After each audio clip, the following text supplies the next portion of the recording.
অবশেষে জানা গেল মেয়েটির তথ্য, মেয়েটি কি করে, কোথায় থাকে, তার পেশা কি, এবং কি ছেলেটির ব্যাপারেও কিছু তথ্য পাওয়া গেল। চলুন মূল ঘটনায় আমরা চলে যাই। মেয়েটির জেলা ময়মনসিংহ ভালুকাতে, তবে মেয়েটি তার ফ্যামিলি নিয়ে ঢাকায় থাকেন। মেয়েটির পেশায় মেয়েটি একটি নাচনিওয়ালি, মানে টাকার বিনিময়ে জায়গায় জায়গায় অশ্লীল ভাবে নাচ করে থাকেন। শুধু টাকার বিনিময়ে নাচ করে থাকেন না, টাকার বিনিময়ে সে বিক্রি হয়ে যান, এবং কি মেয়েটি সেই ছেলেটিকে বারবার খারাপভাবে ইঙ্গিত দিতে থাকেন, কিন্তু কোনো মতেই সেই ছেলেটি তার খারাপ ইঙ্গিতে রাজি হননি। তবুও মেয়েটি তাকে বারবার খারাপ ইঙ্গিত দিতে থাকেন। ছেলেটি খারাপ ইঙ্গিতে রাজি হননি দেখে এক পর্যায়ে মেয়েটি অশ্লীল ভাবে তার কাছে পৌঁছান, এবং কি অশ্লীল ভাবে তার গা ঘেঁষে নাচতে শুরু করেন।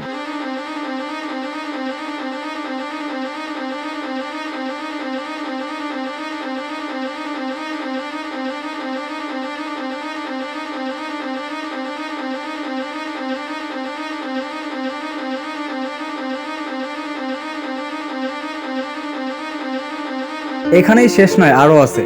বাবা কাজ করতে করতে শার্ট জ্বলে যায় রোদ্রে, মাথার ঘাম পড়ে যায় পায়ের নিচে, এবং কি তার মেয়েরই ফিতা খুলে যায় নাচতে নাচতে। একজন বাবা বলেছিলেন, আমি কার জন্য করি এইসব, রৌদ্রে পুরে কাজ করে টাকা আয় করে সেই টাকা জমিয়ে রেখে দেই মেয়ের বিয়ের জন্য।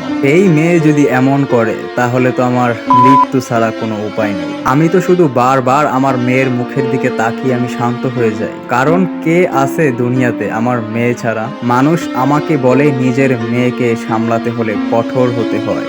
আমি বলি, কাকে অত্যাচার করব, কার উপর কঠোর হব, কাকে নিয়ে রাগ করব, যেদিকেই তাকাই আমার মেয়েকে দেখতে পাই। তো বোনেরা, এখান থেকে আমরা কি শিখলাম? বাবার ভালোবাসা কিন্তু অনেক গভীর হয়, এবং কি অনেক কঠোরও হয়। তোমার পেটে ভাত না থাকলে তুমি কাজ করে খাও, কাজ না করতে চাইলে তুমি ভিক্ষা করে খাও, তোমাকে ভিক্ষা দান করবে মানুষ। তবুও তোমার ইজ্জত তুমি কাউকে বিলিয়ে দিও না।